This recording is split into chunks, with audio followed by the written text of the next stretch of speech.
गत्वर्गे रही सुधर भूधर से लिए रक्त रंजित शरीर, थे जूझ रहे कौंतेय कर्ण क्षण क्षण करके गर्जन गंभीर। रामधारी सिंह दिनकर भारतीय राजनीति और भारतीय कविता के संबंध का सबसे अप्रतिम उदाहरण है। उनकी आलोचकीय व्याख्या तो हिंदी के आप्त आलोचक कर चुके हैं, लगातार करते रहे हैं, और उनकी चेतना की कविता भारतीय जनमानस में, विशेष रूप से जो जागृत जनमानस है, जो विमर्श में आता है, जो बात करता है, उसके पास सुरक्षित है। शायद जो हिंदी की मुख्यधारा के कुछ अंतिम कवि हैं जनमानस द्वारा दोहराए जाने वाले, वो उनमें से एक उनका नाम है। आज भी आपको चौराहे पर, आज भी आपको खेतों की मेंढ पर संघर्ष करते हुए, भूमि अवाप्ति के विरुद्ध संघर्ष करते हुए किसानों और बांधों के विरोध में खड़े हुए आदिवासी, जंगल की लूट के खिलाफ खड़े हुए वनबंधुओं के मुख पर उनका नारा मिल जाएगा, सिंहासन खाली करो कि जनता आती है। दो बातें बहुत सम्मोहित करती हैं। एक तो किसी कवि का एक नियत ध्रुव होता है चेतना का। हर कवि का, छोटा मोटा कवि, मुझ जैसा सामान्य कवि भी है तो उसका एक भावुक ध्रुव है प्रेम का, जहाँ अलगाव की, समर्पण की, विभिन्न इंगितों की, छुअनों की कविताएं हैं और उसी के आसपास का परिदृश्य है। बीच बीच में वो थोड़ा भ्रमण करने के लिए जाता है आंदोलन की तरफ, और राजनीति ने अगर कुछ हर्ट किया हो तो उसकी तरफ। दिनकर ऐसे बहुत ही गिने चुने विश्व कवियों में हैं जो विपरीत ध्रुवों की व्याख्या और विपरीत ध्रुवों की संवेदना को संपूर्ण आस्था और चेतना के साथ उकेर देते हैं।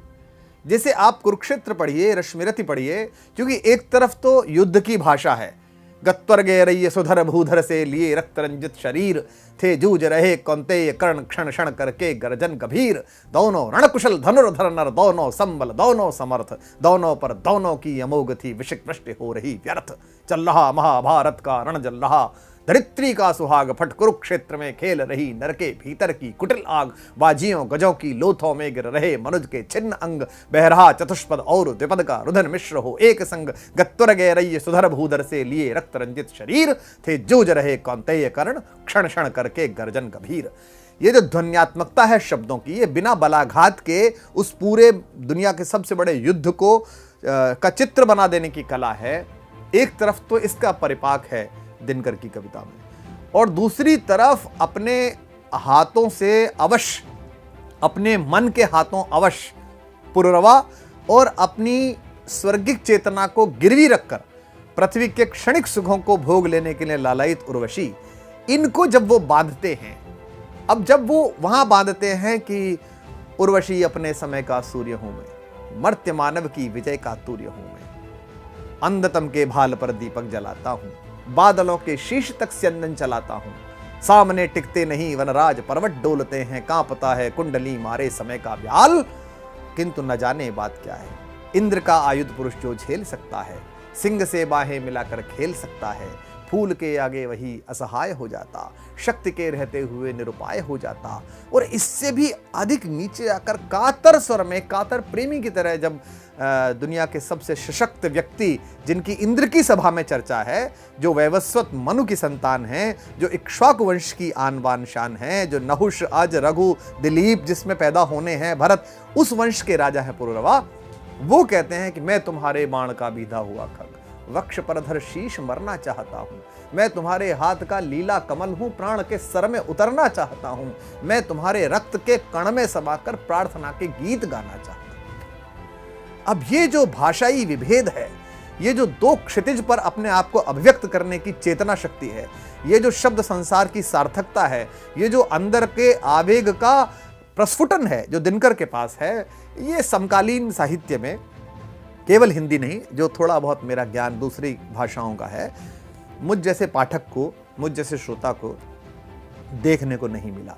तो एक तो दिनकर मुझे इसलिए अभिभूत करते हैं, निजी रूप से मुझे दिनकर इसलिए अभिभूत करते हैं कि दिनकर का पूरा संघर्ष, जीवन का संघर्ष, कविता का संघर्ष जहाँ से शुरू हुआ है, वहाँ राजनीति और साहित्य के संबंधों में उनका कवि के हित में खड़ा रहना, कविता के पक्ष में खड़ा रहना, मानवता के पक्ष में खड़ा रहना, देश के हित में खड़ा रहना, ये बहुत बड़ा बल देता है। मैं आजकल देखता हूं कि राजनीति पर कोई टिप्पणी करते समय बहुत सारे महनीय बुद्धिजीवी और बहुत अच्छे लड़के लड़कियां मुझे फेसबुक पे और विभिन्न संचार माध्यमों पे लिखते हैं कि आप तो कवि अच्छे हैं, आप राजनीति में क्यों पढ़ना चाहते हैं? दिनकर की तरह देश जागरण करिए। अब उन कम जानकारी वाले लोगों को कैसे बताया जाए कि राष्ट्रकवि दिनकर बाकायदा कांग्रेस के सदस्य थे और कांग्रेस द्वारा वो राज्यसभा में भेजे गए थे, वहाँ उन्होंने अपनी बात कही।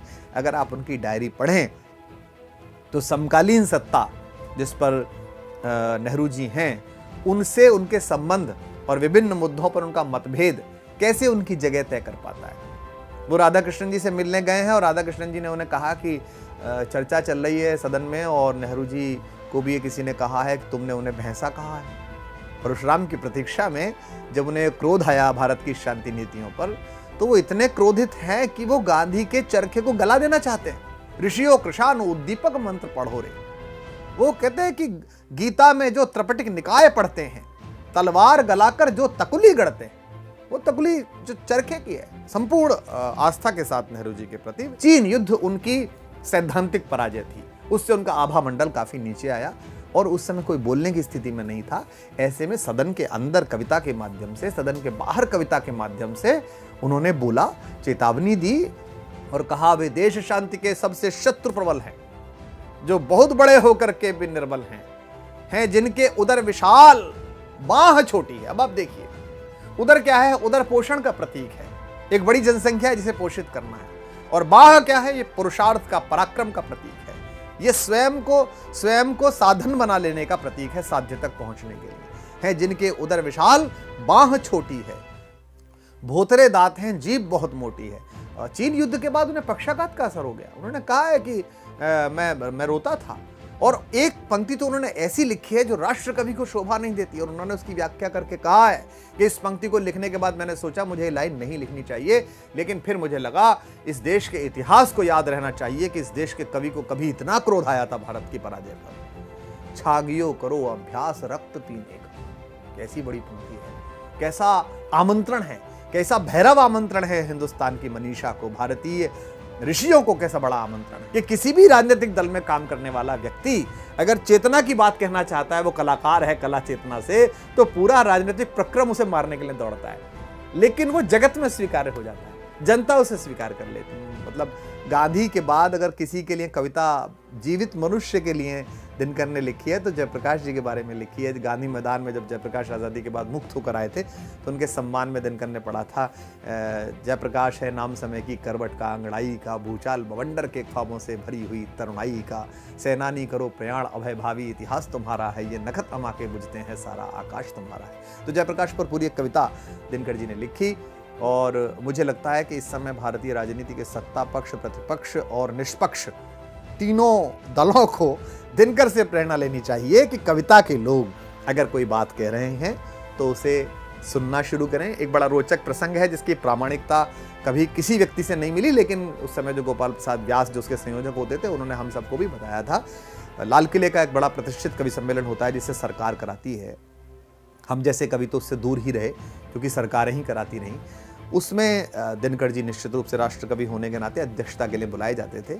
उसकी परंपरा है कि मुख्यमंत्री या प्रधानमंत्री उसके मुख्य अतिथि होते हैं, नेहरू जी उसमें मुख्य अतिथि थे। तो बड़ा ऊंचा उसका मंच था, देश के सभी महनीय कवि उस पर विराजमान थे। और सुनते हैं कि नेहरू जी जब आगे चले, क्योंकि प्रधानमंत्री हैं तो प्रोटोकॉल में सबसे आगे चलेंगे, उनके पीछे अध्यक्ष उन्हें लेकर चले दिनकर जी। तो नेहरू जी भूल की वजह से या किसी वजह से उनका पैर थोड़ा डगमगा गया सीढ़ियों पर जब वो चढ़ रहे थे, तो दिनकर जी ने उनका हाथ पकड़कर संभाल लिया। मंच पर बैठते बैठते मुस्कुराकर नेहरू जी ने दिनकर जी के कान में कहा, धन्यवाद दिनकर जी, आपने मुझे संभाल लिया। इस पर जो उन्होंने प्रत्युत्तर दिया, जो उन्होंने बात कही, वही शायद उनकी मूल चेतना का भरत वाक्य है। उन्होंने दिनकर जी से कहा, ऐसा सुनते हैं कि इसमें कोई धन्यवाद की बात नहीं है प्रधानमंत्री जी, राजनीति जब जब लड़खड़ाती है कविता उसे संबल देती है। अब देखिए, जब दिनकर लिख रहे हैं जिस वर्ष में 1963 में कलकत्ता में पहली बार इसकी भूमिका लिखी और भागलपुर में 65 में दूसरे संस्करण की भूमिका लिखी है, अगर पढ़ो तो ऐसा लगता है जैसे आज की स्थिति है। नेता निमग्न दिन रात शांति चिंतन में, कवि कलाकार ऊपर उड़ रहे गगन में। ये भारत का सामान्य कवि नहीं कह रहा, ये भारत का राष्ट्र कवि कह रहा है। इसका मतलब ये स्टेटमेंट हिंदुस्तान की चेतना का है। और उन्होंने राष्ट्र कवि होने का बोध पर भी एक लेख लिखा है। उन्होंने बताया है कि राष्ट्र कवि होने की जिम्मेदारियां क्या हैं भाई।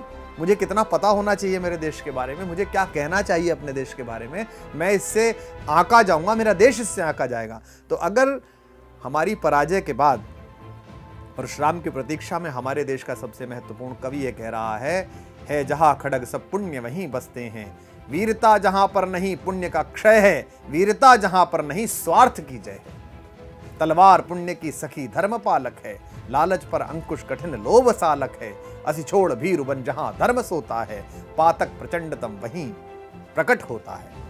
गरजो अंबर को भरो रणोच्चारों से, क्रोधांध रो रहाकों से हुंकारों से, यह आग मात्र सीमा की नहीं लपट है, मूढ़ो स्वतंत्रता पर ही है संकट है।